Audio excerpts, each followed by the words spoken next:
I'm Jamie Kennedy, and I'm going to be speaking to you about the art of gastronomy. I guess that makes me a gastronomer. Not to be confused with astronomer. For me, really, the gastronomy began in Europe, and the models that we use there are, when I became a cook at age 17, my dream was to go to Europe, so I did at age 19. And I started traveling around, went to Paris, went to Barcelona and different parts of Spain and Italy, and had the young cook European experience. I wish I had more money at the time, but I certainly had some gastronomic experiences. And some of the simple ones I had were in the Loire. I was tasting crottin chavignon, which is a kind of a goat cheese. And there's a wine that's produced very close to that village. It's a Sauvignon from Sancerre. And the combination was an amazing thing. The experience was far greater than the sum of its parts. This was the beginning of my interest in gastronomy, because I believe there was sort of alchemy going on and art going on and history. Another simple example of gastronomy is, imagine yourself sitting in a house where there's some cheddar in the window and the sun's beating down through the glass and it's softening the cheddar. It's been there for a few hours and it has a next level taste. And you taste that cheese on a piece of bread and you drink Molson Export. Again, the experience is greater than the sum of the parts, and that's a beautiful thing. Another, more complex example might be sitting at a bar in Montreal at Au Pied de Cochon.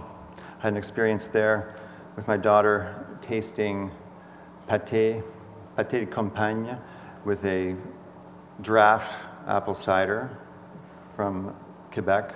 So again, that was a unique and genuine experience of gastronomy. One of the experiences I had in Europe actually was game-changing for me in terms of where it led me in my career. And it was when I was hitchhiking from Paris to Barcelona, and I was by myself, and I had to walk out of Paris because there was a general strike and everything was closed. I got to the highway and started hitching down and wound up in a town around dinner time, and I was starved because I hadn't eaten anything all day. I'd just been on the road. And the town was kind of closed up, not too many lights on. It was like 7 o'clock in the evening. And I went to this one place that had a light, and I knocked on the door, essentially. It was just barely open. And the patron said to me, "Come in." I came in, and he said, "What would you like?" And I said, I'd like dinner, please. I'm starving." And he proceeded to roll out this 2-hour experience that was unbidden, really, except that I told him I was hungry. And the result was that I walked away from that, looking back through the window, and noticed that all these people came into the room and took their seats around a table. I had interrupted their staff evening meal, but the patron was like, "No, I am the patron of a restaurant. It's important for me to do my work and serve our customers." And that's what he did, and so that really stayed with me. Another experience that I had in Europe as a young cook was in Switzerland at the National Hotel, where one of my heroes in gastronomy, Auguste Escoffier, had reigned there as chef from the turn of the century, so about 1900 until about 1915. And he, along with César Ritz, really defined gastronomy at that time. This was in the Grand Hotel National, and the reigning chef, or the residing chef at that time, was a man named Gustave Parch. And I'd worked there the entire summer, and it was a boring job. It was repetitious. I was very low on the low rung on the ladder. But in the end, he said, "Jamie, before you go back to Canada, do you mind staying a couple extra weeks, because we've got this great thing coming in from France." There's a group of touring gastronomes, and they came and they dined, and he really pulled out all the stops, and that was a moment in which I'd never seen anything like that all summer long, but he brought it to bear during this 5-hour menu gastronomique that he pulled out for these traveling gastronomes. And I was a part of that, and that stuck with me. So coming back to Canada as a young cook and having these experiences brought me to Toronto in 1978 or 79, where really gastronomy was in its nascency. It hasn't really developed as a culture. I believe my work over the last 30 years since then has been about contributing to food culture in Canada. And what I see is that we have this amazing country of diversity.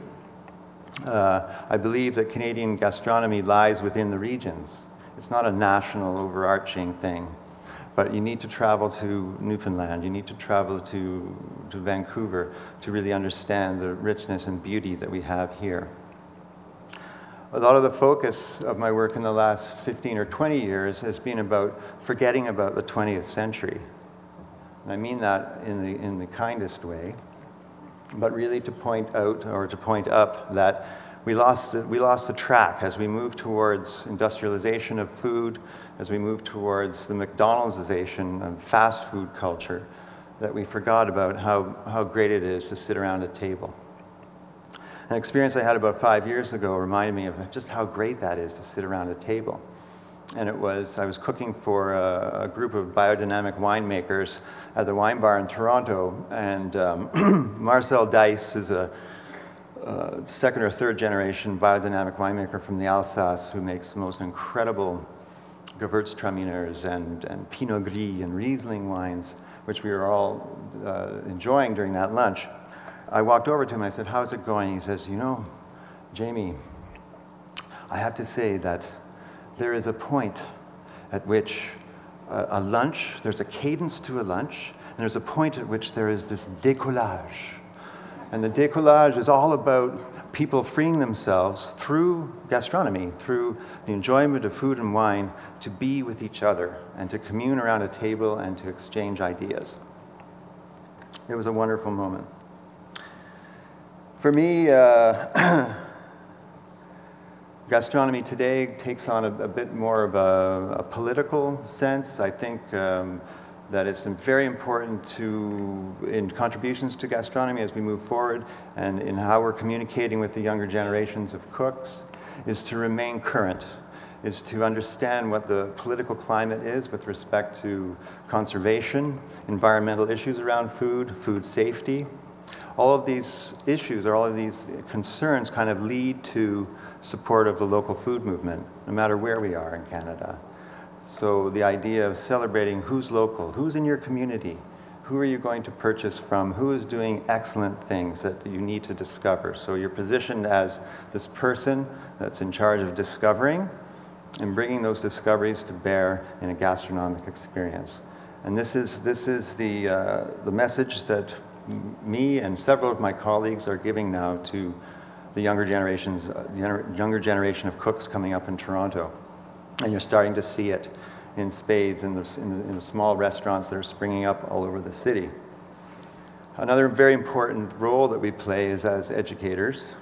I have a farm in Prince Edward County where, as time goes forward, I plan to use as a gesture really in defining or helping to define terroir-based gastronomy, or in a continuation of the local food movement, whereby apprentices who work in my company will have the opportunity to come and stay on the farm and plant a garden and to tend vines and to taste what it tastes like to combine the wines that are grown in a certain spot with perhaps cattle that's grown in the same spot by the same people and reared in the same way, and to experience that around a table. And that really is gastronomy. Thank you.